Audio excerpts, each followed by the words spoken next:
নতুন এটি ভিডিঅ'লৈ পুনৰবাৰ সকলোকে স্বাগতম জনাইছোঁ। আজি ভিডিঅ'টো খুবেই গুৰুত্বপূৰ্ণ হ'ব, যিহেতু আজি যি আমাৰ অভাৰলেপিঙৰ কথা আছে সেই বিষয়ে আজি আলোচনা কৰিবলৈ গৈ আছোঁ। যিহেতু আমি আপোনালোকৰ DHS লগতে ADREৰ পৰীক্ষা আমি দিলোঁ আৰু ইয়াৰ ফলাফলো ঘোষণা কৰিলে, কিন্তু DHSৰ 4th গ্ৰেডৰ পৰীক্ষা ফলাফল দিয়া নাই, সেইটো অতি সোনকালে ঘোষণা কৰিব।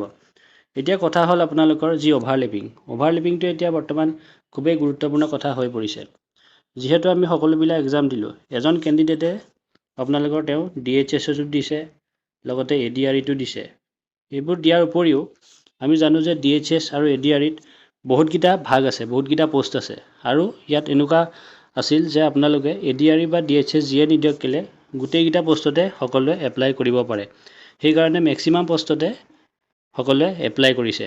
এতিয়া ইয়াত মন কৰিবলগীয়া কথা এইটোৱে হ'ল যে এজন কেণ্ডিডেটে মাত্ৰ এটা পোষ্টতহে আপোনালোকৰ চাকৰিটো কৰিব, কিন্তু সেই এজন কেণ্ডিডেটেই এটা পোষ্টৰ উপৰিও মোটামুটি 5টা 6টা বা 10টা পোষ্টতো তেওঁলোকৰ নাম্বাৰ আহিব পাৰে, যোনটো DHSৰ ক্ষেত্ৰত অহা দেখা গৈছে।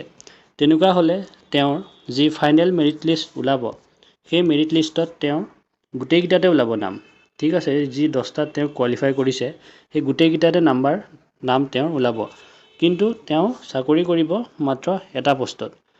এতিয়া তেওঁ যি বাকীকেইটা পোষ্টত ৰিটেন এক্সাম লগতে ফাইনেল এক্সামত যি নাম আহিল, তেওঁ অৰ্থাৎ ক্লিয়াৰ কৰিলে, কিন্তু তেওঁ চাকৰি কৰিব মাত্ৰ এটা পোষ্টত। বাকীকেইটা পোষ্ট আপোনালোকৰ বেকলগ ভেকেণ্ট থাকি যাব। সেইকেইটা পোষ্ট মানে অভাৰলেপিং হৈ যাব, এজন কেণ্ডিডেটে বহুতকেইটা পোষ্টত নাম আহিব। এইটো হ'ল আপোনালোকৰ অভাৰলেপিঙৰ কথা। অভাৰলেপিং খোৱাৰ খুবেই বেছি সম্ভাৱনা আছে, যিহেতু ক'লোৱে আপোনালোকক এজন কেণ্ডিডেটে গোটেইকেইটা মেক্সিমাম পোষ্টত আপোনালোকৰ এপ্লাই কৰিছে আৰু তেখেতসকলৰ নাম আহিছে। এতিয়া কথাটো হ'ল অভাৰলেপিঙৰ পৰা আমি কেনেকৈ হাত সাৰিব পাৰোঁ বা বাচিব পাৰোঁ। অভাৰলেপিঙৰ পৰা বাচিবলৈ হ'লে এতিয়া আপোনালোকৰ প্ৰিফাৰেঞ্চ যি আছে সেই প্ৰিফাৰেঞ্চ দিব লাগিব। এজন কেণ্ডিডেটে প্ৰথমতে কি প্ৰিফাৰেঞ্চ দিছে, কোনটো পোষ্টত তেওঁ প্ৰিফাৰেঞ্চ দিছে।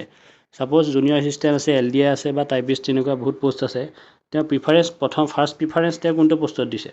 যদি তেওঁ ফাৰ্ষ্ট প্ৰিফাৰেঞ্চ LDAত দিছে আৰু তেওঁ 3টা পোষ্টত পাইছে, কিন্তু তেওঁৰ নামটো অকল এই LDAতহে যাব লাগে, বাকী যি 2টা পোষ্ট থাকিল কিন্তু ক্লিয়াৰ কৰিছে, কিন্তু 2টা পোষ্ট তেওঁ প্ৰথম প্ৰিফাৰেঞ্চ LDA দিয়াৰ কাৰণে তেওঁৰ নামটো LDAত আহিব লাগে, বাকীকেইটা পোষ্টৰ পৰা তেওঁৰ নামটো মানে কাট খাই যাব লাগে। তেতিয়া অভাৰলেপিঙৰ চান্সটো খুব কম থাকিব, কাৰণ বেলেগ কেণ্ডিডেটে তেতিয়া সেই পোষ্টকেইটাত আহি যাব পাৰে, নামটো আহি যাব পাৰে।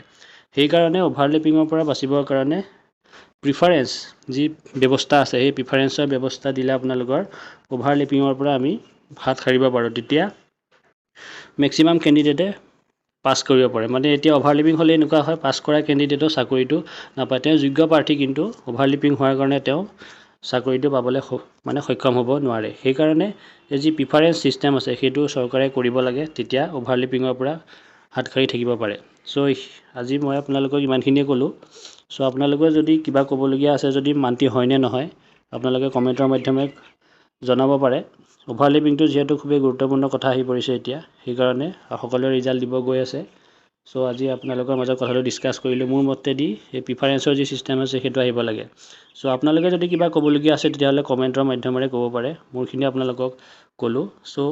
যদি কোনোবা নতুনকৈ মোৰ চেনেলটোলৈ আহিছে তেতিয়াহ'লে চেনেলটো ছাবস্ক্ৰাইব কৰি দিবলৈ অনুৰোধ জনালোঁ। লগতে যদি ভিডিঅ'টো ভাল লাগিছে তেতিয়াহ'লে লাইক কৰি দিব, আৰু যদি কোনোবা চিনাকি পৰীক্ষা দি থাকে তেখেতসকলক ভিডিঅ'টো শ্বেয়াৰ কৰি দিব। লাষ্টলৈকে চোৱাৰ বাবে সকলোকে ধন্যবাদ জনালোঁ। আজিলৈ নমস্কাৰ।